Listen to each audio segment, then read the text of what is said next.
Olá, eu sou a enfermeira Bella Wild e é hora de tomar seu medicamento.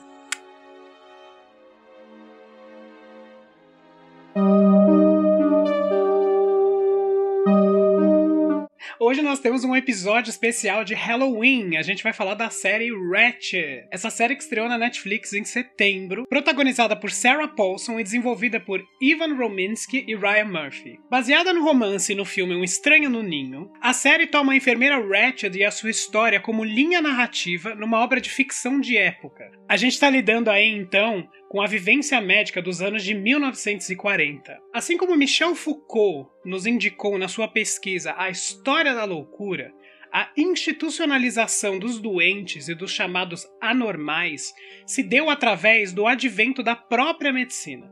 Aqueles que antes eram vistos como os louquinhos do bairro, uma professora minha costumava dizer, pouco a pouco eles foram afastados da civilização e relegados a hospitais e manicômios. Então a gente institucionalizou a doença.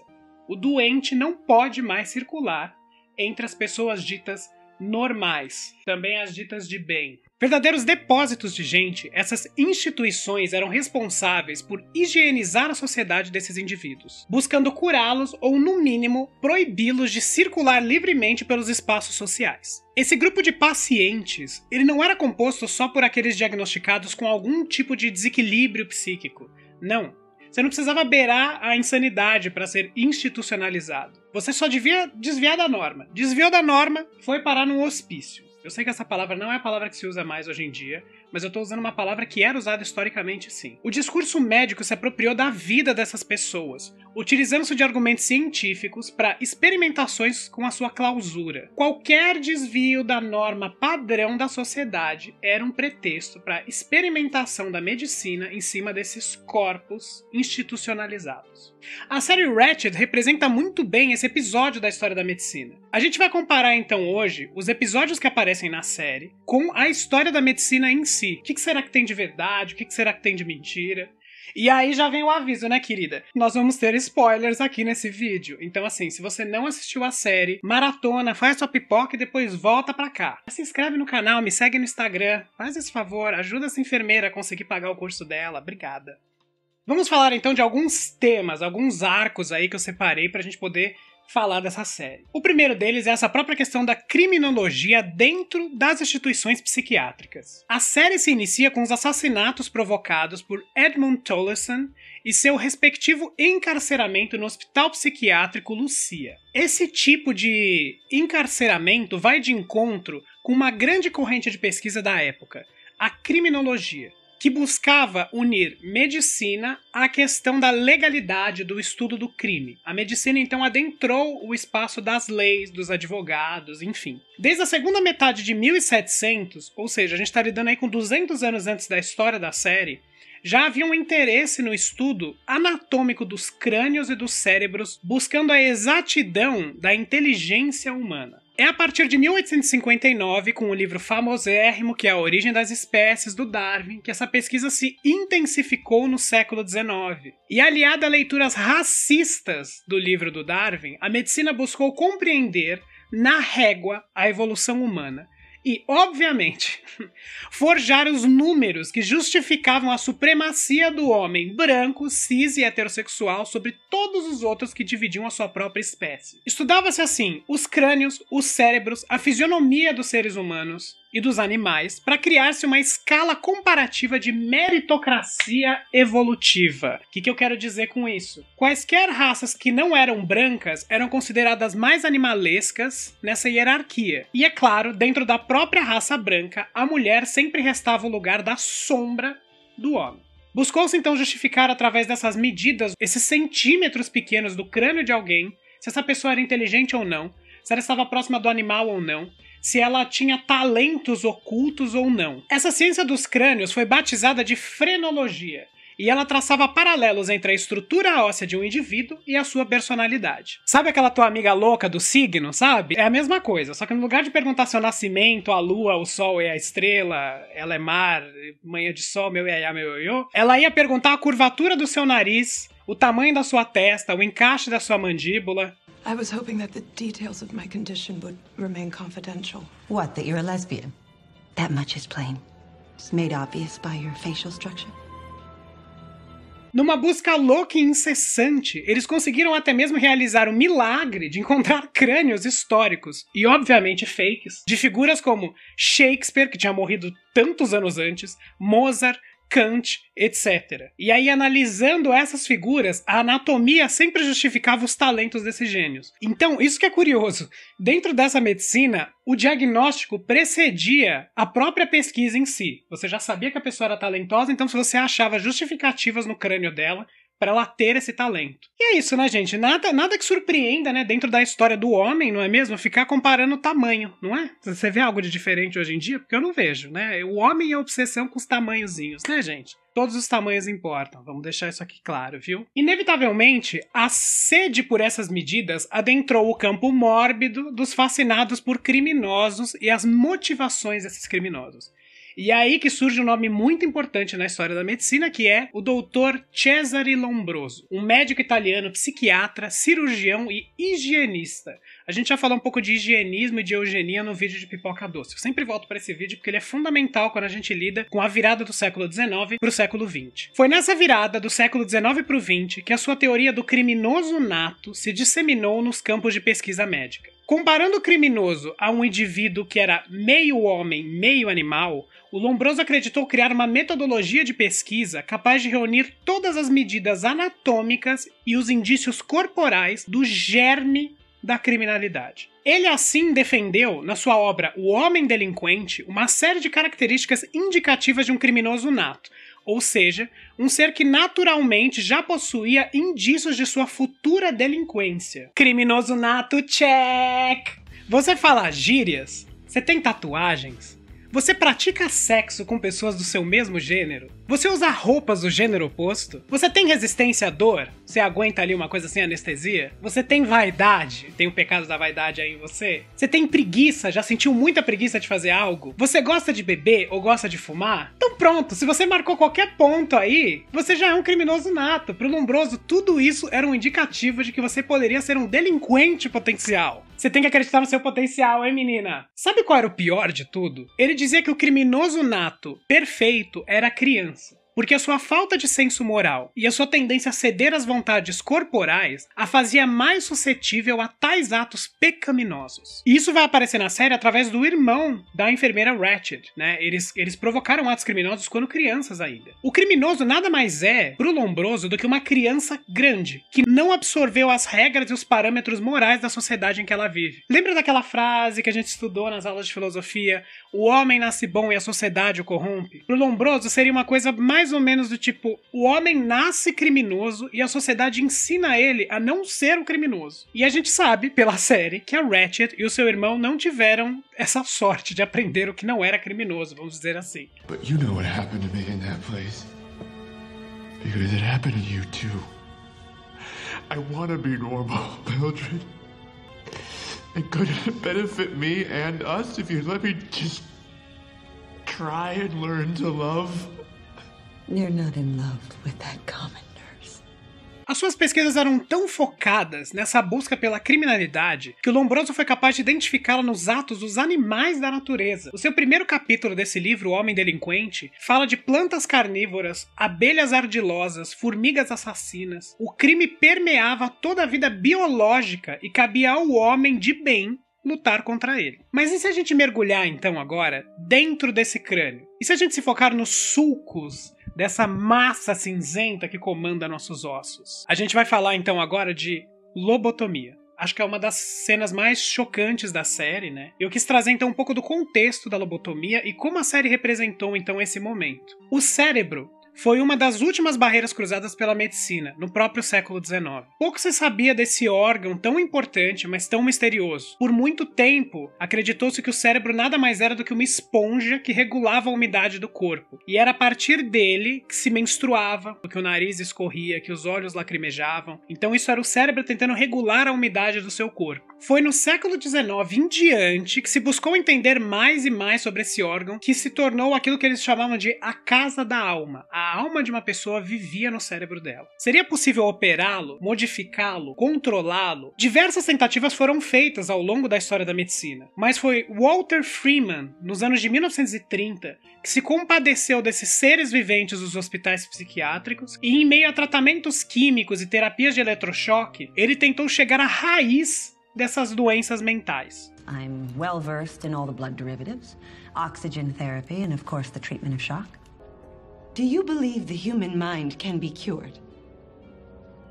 I do, but it's not about belief. It requires no act of faith. I've seen it with my own eyes.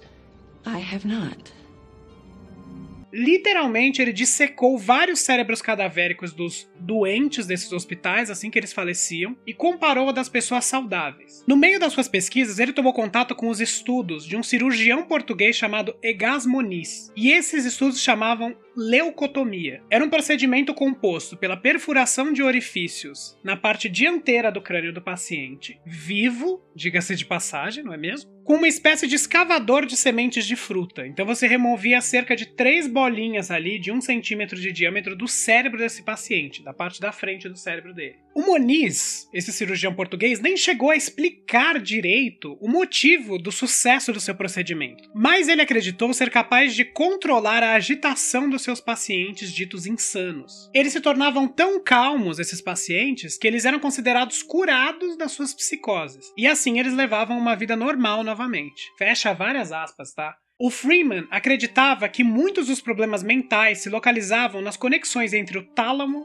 e o lobo frontal do cérebro. O tálamo era considerado, por ele, a sede das emoções humanas. Assim, se ele cortasse essas conexões, o Freeman conseguiria acalmar os ânimos dos pacientes. E nós temos então a invenção da terrível lobotomia. Freeman, no entanto, tinha um pequeno problema. Ele não era cirurgião. Agregou-se então ao James Watts, um neurocirurgião que era seu amigo, e juntos realizaram, em 14 de setembro de 1936, a primeira lobotomia da história, em uma senhora de 63 anos de idade que sofria de depressão, ansiedade e insônia. Declarou-se que a operação foi um sucesso, com essa paciente, tornando-se uma pessoa inofensiva e indolente, mesmo que ela estivesse sofrendo ainda de convulsões ocasionais na sua vida. Freeman acreditou ter curado a alma da paciente e ter sido o primeiro na história da medicina a curar a loucura. Uma coisa que, pouco sobe na cabeça do ser humano falar que foi o primeiro a fazer alguma coisa, não é mesmo? Eles realizaram por 5 anos diversas cirurgias similares, mas havia um problema. Era sempre necessário que Freeman fosse acompanhado pelo neurocirurgião que era seu amigo. E ele queria o quê?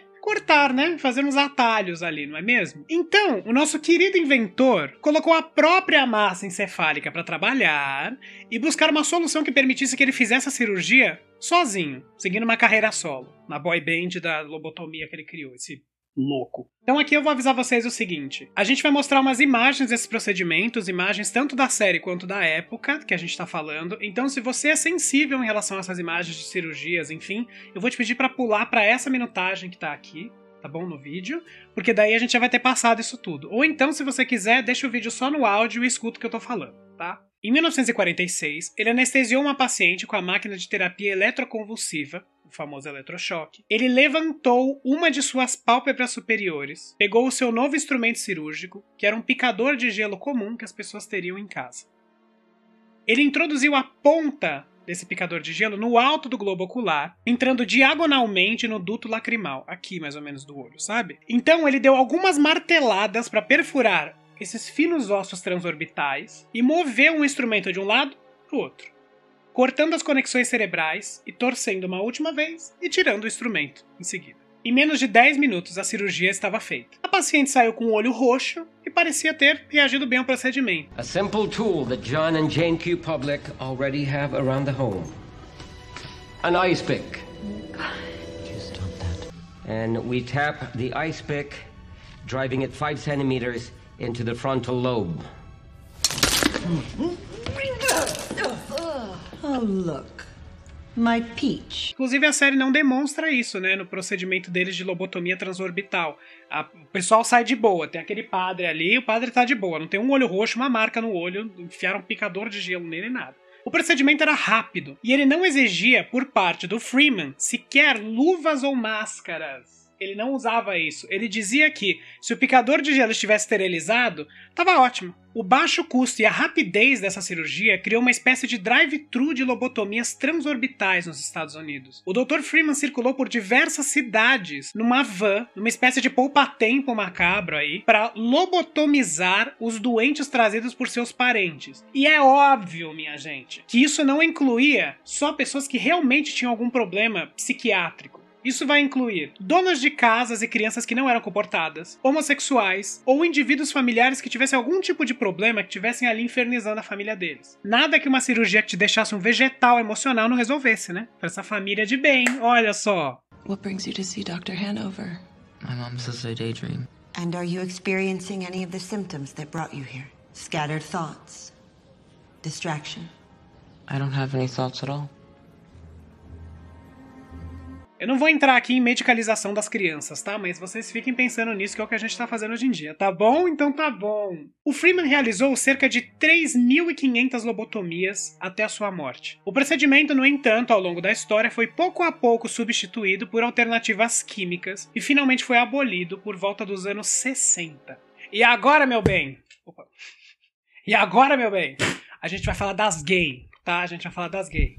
Fala uma pras gay! A gente vai falar, então, de homossexualidade, que também é tratada na série, principalmente a questão das lésbicas. A homossexualidade era chamada na época de inversão sexual, ou seja, o sujeito homossexual era um invertido. Ou então, visto como uma mistura dos gêneros masculino e feminino. A gente tem aquela figura clássica, né, do homem feminino e da mulher masculina, que perdura até hoje, inclusive. A questão da saúde e da nação, do futuro da humanidade, pregava que era preciso ordenar moralmente esses seres desviados. Com perdão do trocadilho. Desviadar os desviados, entendeu? Muitas vezes a homossexualidade era encarada como uma doença psiquiátrica, endocrinológica, criminológica ou como uma má formação do indivíduo. Muitos defendiam que os homossexuais não deviam ser encarados como criminosos, porque eles não eram delinquentes, eles eram doentes. Então, portanto, eles deveriam ser legados à jurisdição do médico. O médico tem que curar a bichinha,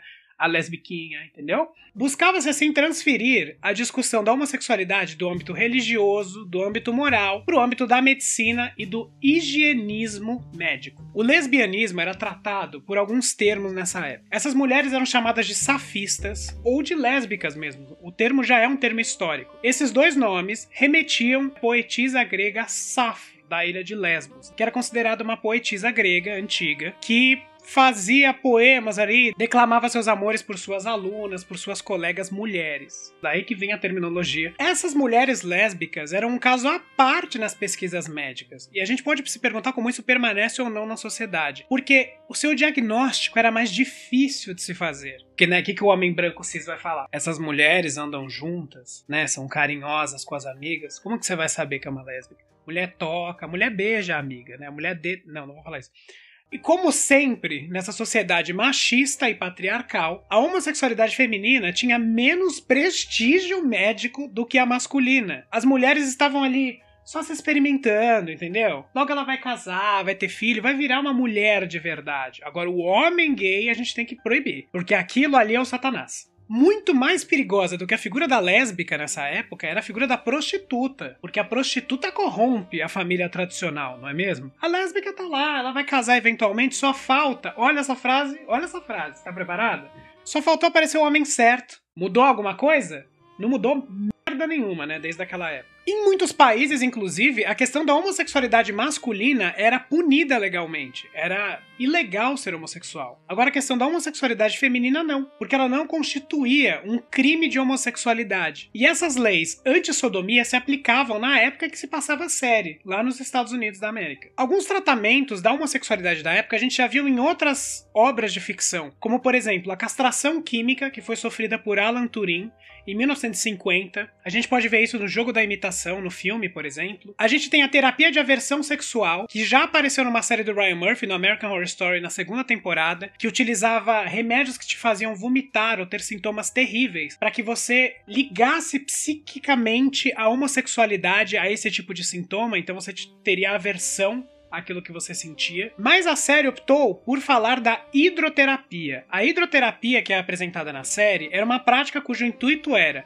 através do choque de temperatura de uma água muito quente para uma água muito fria, você chocaria a insanidade do paciente. E criava-se assim uma aversão a esses comportamentos, por meio do medo e do trauma. Quer dizer, com medo e com trauma você consegue curar qualquer coisa, né, na história da medicina, aí fica fácil, né? Tipicamente, a temperatura mais alta do tratamento girava em torno de 41 graus Celsius. A série exagera um pouco isso, fazendo com que as pacientes lá sejam submetidas a quase 50 graus de temperatura. A água tá lá, aparece até quase fervendo.